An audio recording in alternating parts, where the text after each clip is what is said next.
गजाननं भूतगणादिसेवितं कपित्थजम्बूफलसारभक्षितं उमासुतं शोकविनाशकारणं नमामि विघ्नेश्वरपादपङ्कजम्। श्रुतिस्मृतिपुराणानाम् आलयं करुणालयं नमामि भगवत्पादं शङ्करं लोकशङ्करम्। अपार करुणासिन्धुं ज्ञानदं शान्तरूपिणं श्रीचन्द्रशेखरगुरुं प्रणतोऽस्मि मुदान्वहम्। देवे देहे च देशे च भक्त्यारोग्यसुखप्रदं बुधपामरसंसेव्यं तं श्रीजयेन्द्रं नमाम्यहम्। नमामः शङ्करान्वाख्यविजयेन्द्रसरस्वतीं श्रीगुरुं शिष्टमार्गानुनेतारं सन्मतिप्रदम् श्रीसत्यचन्द्रशेखरेन्द्रसरस्वतीस्वामिने नमः।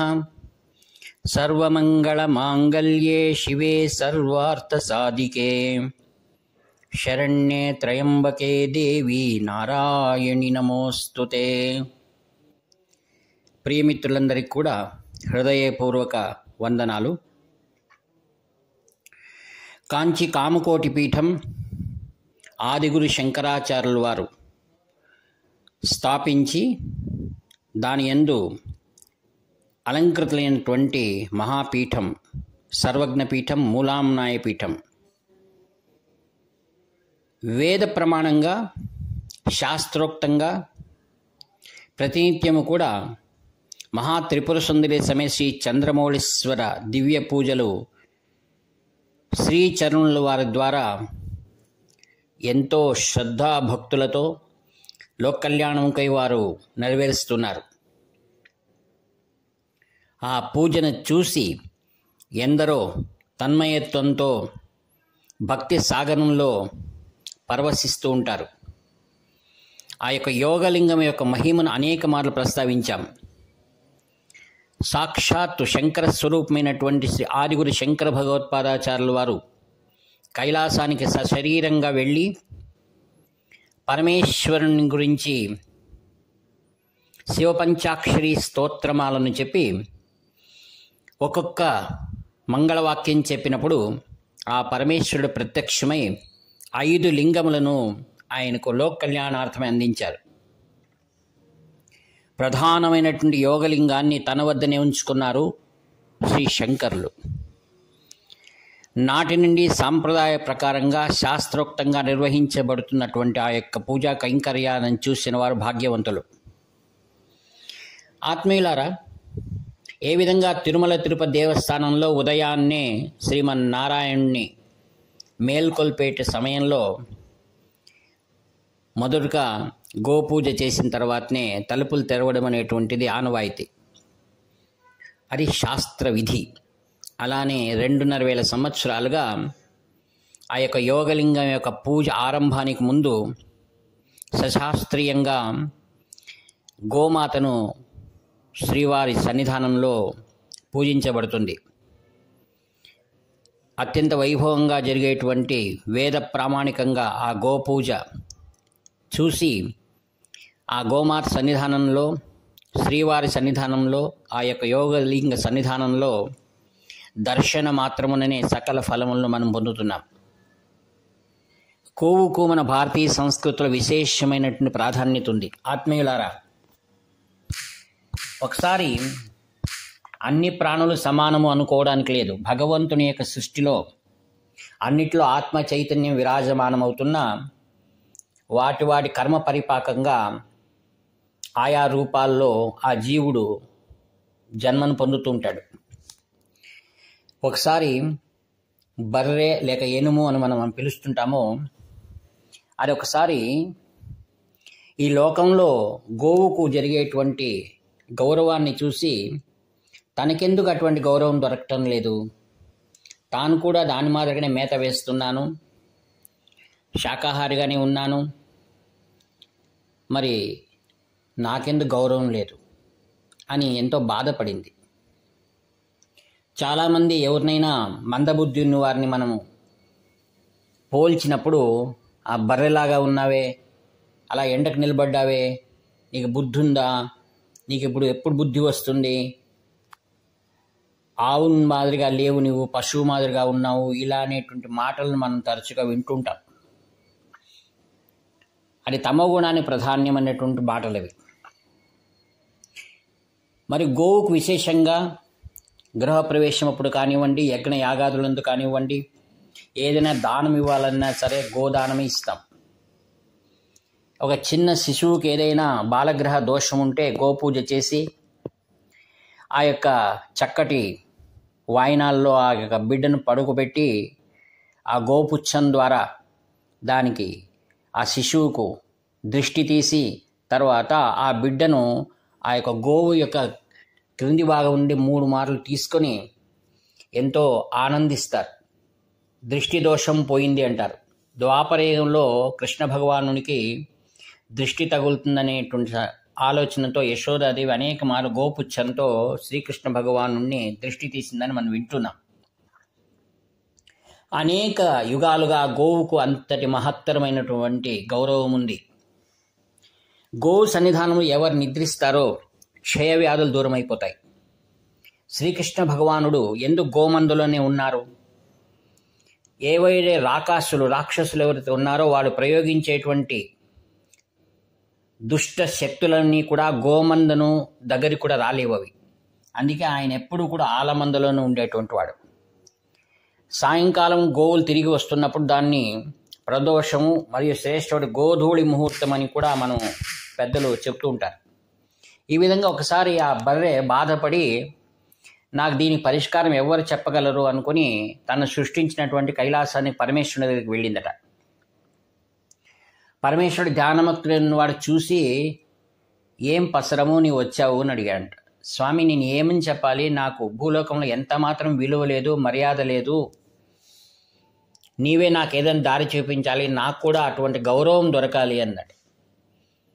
స్వాముల వారు పెద్దవారు ఎలాంటి వారంటే వచ్చిన వారికి అందరికీ కూడా న్యాయం చేయాల్సిన ధర్మం. ఆయన మౌనంగా చూస్తూ, అవునా, అంతటి నీకు అపమానం జరుగుతుందా, ఈరోజు నీకు వివేచన వచ్చిందా అని ఆలోచన చేసి పరమేశ్వరుడు అన్నాడట, ఆ గోవుకి ఎందుకు గౌరవం వస్తుందో ఒకసారి ఆలోచన చేసావా? ఏముంది స్వామి, నా మాదిరిగా కదా అది కూడా. అంతా సరే, బాహ్య లక్షణాల్లో అన్నీ ఒకటే, అయితే దాని నడవడిక, దాని ప్రవర్తన, నీవైతే ఏం చేస్తావు, ఆ చెరువులో ఉండిపోతావు, ఎంతసేపటికి బయటికి రావు.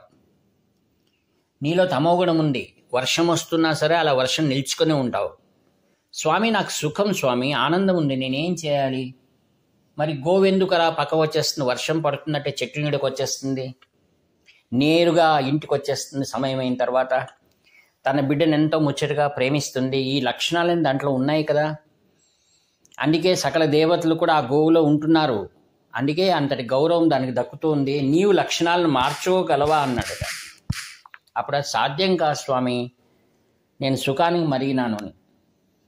ఆత్మీయులారా, ఎవరు ఈ యొక్క దేహ సుఖానికి బలి అయి ఉంటారో వారికి ఆధ్యాత్మికమైనటువంటి విలువలు దొరకడానికి సాధ్యం కాదు. అందుకే చెప్తారు, చాతుర్వర్ణ్యం మయా సృష్ట్యం గుణకర్మ విభాగశః. మానవుల్లో కూడా తరితమాలు చాలా ఉన్నాయి.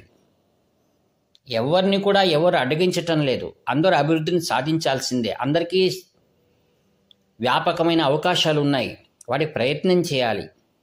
తాను బాగుపడాలనేటువంటి ఒక ఉద్దేశం ప్రతి ఒక్కరిలో ఉన్నప్పుడే దానికి ఒక తరుణోపాయం దొరుకుతుంది. ఒక హాస్యమైన కథ చెప్పుకోవాలంటే, ఒకసారి కాంచీపురంలో నేను ఉన్నప్పుడు గదిలో ఉన్నాను. ఒక ఆయన శ్రీ సత్యసాయి భక్తుడు, ఆయన కూడా నాతో పాటు కూర్చొని, ఇంకొక సాయి భక్తుడు ఒకప్పుడు చేశారు, తర్వాత ఇప్పుడు కాంచీ కామకోటి పరమాచార్య స్వాముల వారి సేవలోనే ఉండిపోయాడు ఆయన. మేమంతా కూర్చొని మాట్లాడుతున్నప్పుడు నేను సత్యసాయి గురించి అనేకమైన విషయాలు అడిగాను, మీ అనుభవాలు చెప్పండి అని. నాకు ఎవరైనా దొరికితే వాడిని ఏమడుగుతుంటానంటే, మీకు జీవితంలో ఏదైనా మంచి అనుభవాలు ఉండి చెప్పండి అని అడుగుతుంటాను. నేను అడిగాను, మీరు సత్యసాయితో మాట్లాడారని ఒక వ్యక్తిని అడిగాను. నాకు ఎన్ని సంవత్సరాలు నాకు అవకాశమే దొరకలేదండి అన్నాడు. ఒక్కసారి కూడా మీతో మాట్లాడలేదా? మీరు మాట్లాడలేదా? లేదు స్వామి, ఒక్కసారి మాత్రం నాతో ఆయన మాట్లాడాడు. మరి నీకు అంతకంటే అదృష్టం. ఏమన్నారు మీతో అన్న.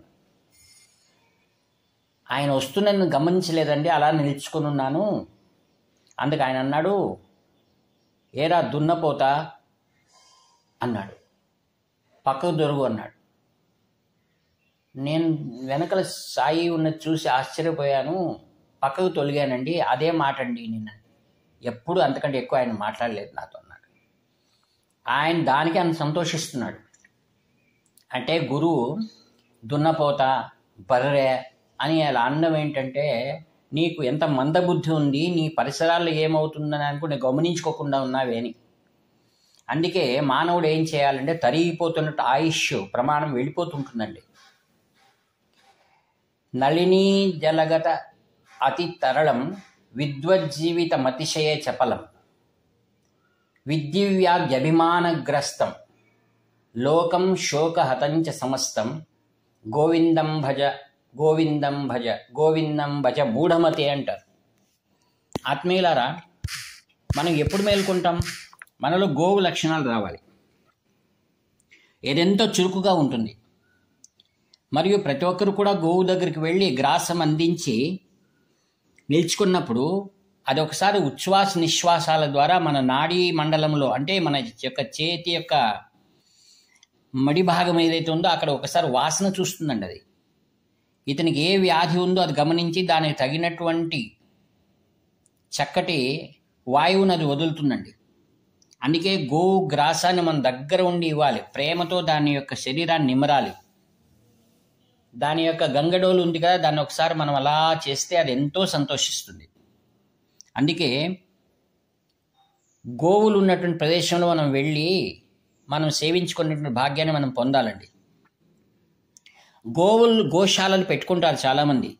నేను పండితులను కూడా చూశాను, ఎంతోమంది గోశాలలు పెట్టుకున్నారు. మాకు గోశాల ఉంది అని చెప్తుంటారు. అయితే ఆ గోశాలలో వాళ్ళు వెళ్ళి ప్రత్యక్షంగా వాటికి సేవ చేసేటువంటి భాగ్యాన్ని వాళ్ళు నోచుకోవటం లేదండి. అక్కడ పని వాళ్ళని పెట్టేస్తారు, దూరం నుంచి చూస్తారు, ఫోటోలు తీయించుకుంటారు, వెళ్ళిపోతుంటారు. అది మాతృప్రేమ మాతృవాత్సల్యాన్ని పొందాలనేటువంటి ఒక ఆలోచన రావడం అనేది పూర్వజన్మ సుకృతం అండి. ఆత్మీయులారా, ఎవరైనా మనకు గోదానం ఇచ్చారంటే దాన్ని పరిపూర్ణంగా దాన్ని జీవితాంతం చూసుకోవాల్సిన బాధ్యత మన పైన ఉంది. ఆ యొక్క కపిల గోవు చాలా శ్రేష్టమైందండి. ఎందుకు కపిల గోవు శ్రేష్టం అనగా, ఒకసారి పరమేశ్వరుడు కైలాసం తపస్సు చేస్తూ ఉండగా ఆయన యొక్క దివ్యమైన వేడి తేజస్సు అదొకసారి అక్కడ మేస్తున్నట్టు గోవుల పైన పడిందట. వేరే యొక్క ప్రాణులైతే దహించిపోయేది. అయితే దాంట్లో దేవతా సమూహం ఉన్నందువలన కేవలం బాహ్యమైన చర్మం మాత్రము కపిల వర్ణంగా మారిందట. అప్పుడు ఒక వరం ఇచ్చాడు ఆయన, ఈ యొక్క కపిల గోవుల్ని ఎవరు పూజిస్తారో వారు నా యొక్క అనుగ్రహాన్ని పొందుతారని. కావున ఆత్మీయులారా, గోసేవ చేసుకోవడం, గోవు యొక్క లక్షణాలను, సాత్విక లక్షణాలను మనలో పెంపొందించుకోవడం కోసమే ఒక ప్రతినిధిగా ప్రతిరోజు కూడా కామకోటి పీఠంలో దివ్యమైన ఆ సన్నిధానంలో శ్రీ శంకర విజయేంద్ర సరస్వతి మహాస్వాముల వారు ఏర్పాటు చేసినట్టు ఆ గో పూజలో మనం పాల్గొనడం, మరియు ప్రత్యేకంగా కాంచీ మఠానికి వెళ్ళేటువంటి వాళ్ళు అక్కడ గోవు ఉంది, గో పూజ జరుగుతుంది, మనం ఆహారం తీసుకొని వెళ్ళాలి, దానికి తగినటువంటి కాయగూరలు ఏవైనా మనం పెట్టవచ్చు. ఈ విధంగా మనం అక్కడున్న పరిచారకులను అడిగి గోసేవలో మనం చేయవలసినటువంటి కైంకర్యం ఏదైనా ఉంటే మనం చేసుకున్న సౌభాగ్యాన్ని పొంది శ్రీవారి సన్నిధానంలో జరిగేటువంటి ఈ ప్రత్యేకమైన గోపూజకు ఎంతో మహత్వం ఉందని తెలుసుకుంటూ ఆధ్యాత్మిక లక్షణాలు కలిగినటువంటి ఆ యొక్క వాతావరణంలో సమస్త పాపములను దోషములను పోగొట్టుకుని శుభప్రదమైనటువంటి జీవన మార్గంలో, జీవన యాత్ర అంటాం, అటువంటి జీవన యాత్రలో మనం ముందుకు నడవడానికని సకల దేవతా సాన్నిధ్యమైనటువంటి గోవు మరియు సాక్షాత్ శంకర స్వరూపమైనటువంటి ఆ యొక్క శ్రీ శంకర విజయేంద్ర సరస్వతి మహాస్వాముల వారు యోగలింగ సన్నిధానం ఉన్న వల్ల సాక్షాత్ కైలాసము ఇట్టి జన్మ ధన్యం చేసేటువంటి అవకాశాన్ని ఈ మానవ జన్మలో మనం పొంది ఆధ్యాత్మిక మార్గంలో మనం నడుస్తూ విజయ పథంలో మనం ముందుకు వెళదాం. అట్టి అవకాశాన్ని శ్రీ శంకర విజయ సరస్వాములు మనందరికి అనుగ్రహించుగాక అని ప్రార్థిస్తూ ఈ వాక్పుష్పములను శ్రీ దివ్య చరణములకు సమర్పిస్తూ సెలవు తీసుకుంటాను. మీ ఆత్మీయ మిత్రుడు నివర్తి నాగభూషణ శర్మ. Phone number 7483229249. హర హర శంకర, జై జయ శంకర.